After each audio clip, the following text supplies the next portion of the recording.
Assalamualaikum warahmatullahi wabarakatuh. Hamdan syukranillah amma ba'd. Sahabat Indonesia Plural yang saya hormati dan saya banggakan. Sudah lama banget saya tidak melihat Novel Bakmumin berbicara di media sosial, berstatement. Padahal dulu dia itu sering banget muncul di media sosial.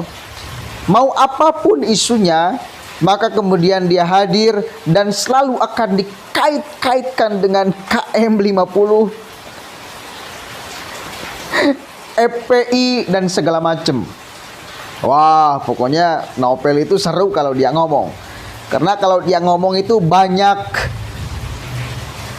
tidak pahamnya kita daripada pahamnya. Ngomongnya muter blumet nggak jelas.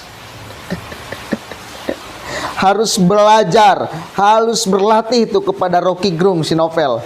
Biar ngomongnya itu tertata, tersusun dengan rapih. Sekarang dia ngomentari urusan isu Sambo, ya, yang dihukum mati. Tetapi dia ngomong itu kesana kemari.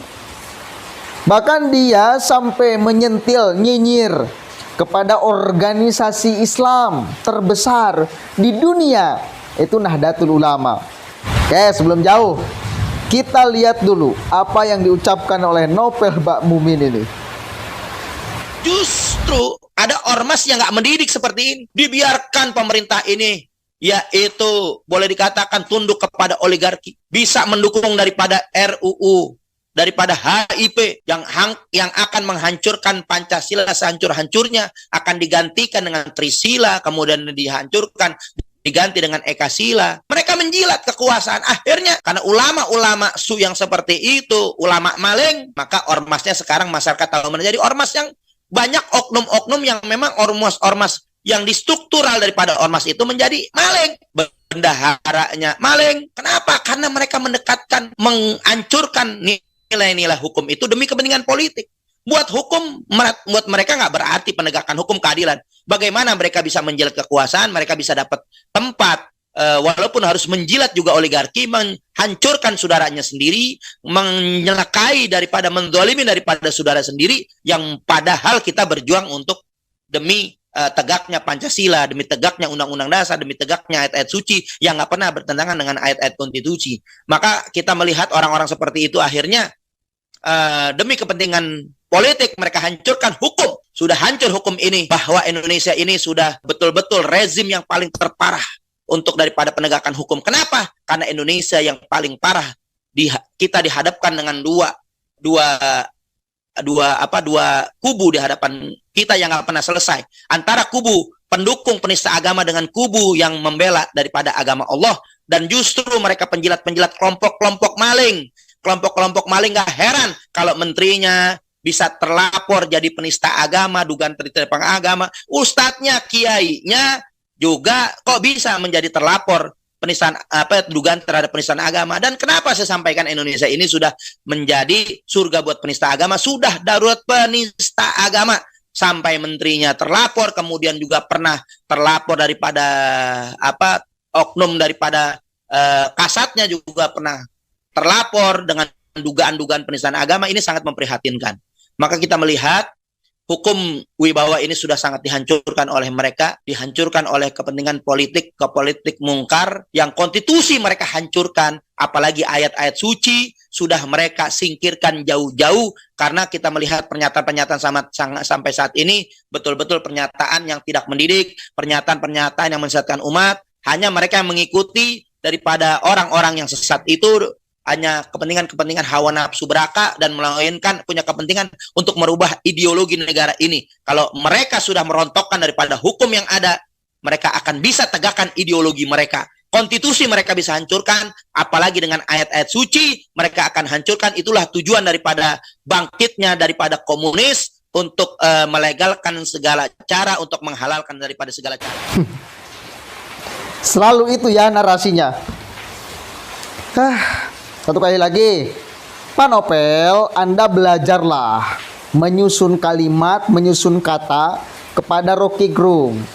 Biar Anda itu kalau ngomong itu nggak blumet, nggak jelas. Poinnya sejengkal, ngomongnya 4 jengkal. Ini susah ditangkapnya oleh orang lain tuh omongan Anda. Tapi kita paham, dia sedang nyinyir kepada organisasi NU, organisasi Islam terbesar di dunia. Dia sedang menyindir ulama-ulama NU. Yang kita tahu lah, banyak ulama-ulama NU juga yang menjabat di pemerintahan. Salah satunya Gus Yakut, jelas sebagai Menteri Agama. Kenapa coba? Novel Bakmumin dan kawan-kawannya selalu nyinyir kepada ulama-ulama yang dekat dengan pemerintahan. Karena dia jelas nggak dekat dengan pemerintahan. Kenapa? Karena yang didukung oleh dia, mereka kelompoknya itu ya kalah dulu dengan Jokowi.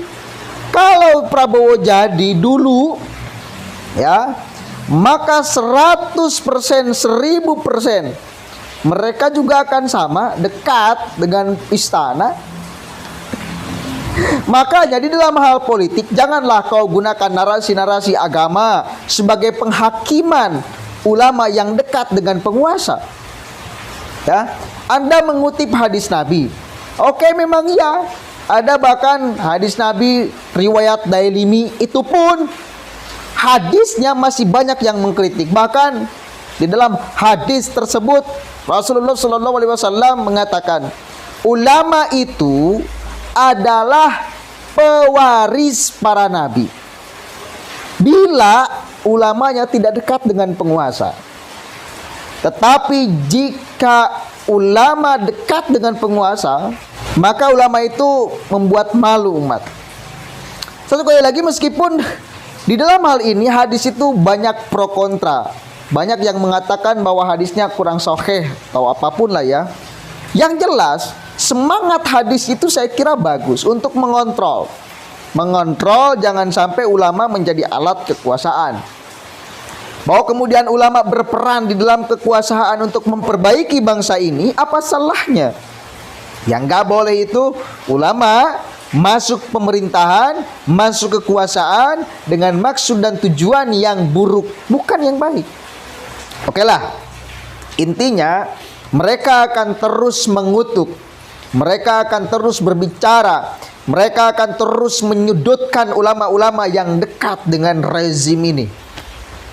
Mereka katakan sebagai ulama su dan segala macam. Kenapa? Karena mereka mengharapkan di posisi itu. Tetapi namun sayang sekali, mereka geng Novel Bakmumin dan kawan-kawannya selalu gagal di dalam memilih, di dalam menentukan sikap. Dukungannya selalu kalah. Kalau Prabowo jadi, ya, dan mereka berada di lingkaran kekuasaan, saya yakin mereka akan berada di lingkaran kekuasaan, dan mereka akan ngomong bahwa apa yang dilakukannya adalah jihad politik. Basi, cok. Sekarang kan narasi-narasinya selalu ngomong itu, jihad politik, jihad politik. Oke lah, riut nanggapi si Novel mah. PKI lagi yang dibahas, apa lagi urusannya? Mengaitkan NU dengan PKI, capruk. Bahwa kemudian di NU ada oknum, iya kita katakan, tapi oknum aja, ya, oknum itu nggak semuanya, banyak yang baik juga. Assalamualaikum warahmatullahi wabarakatuh.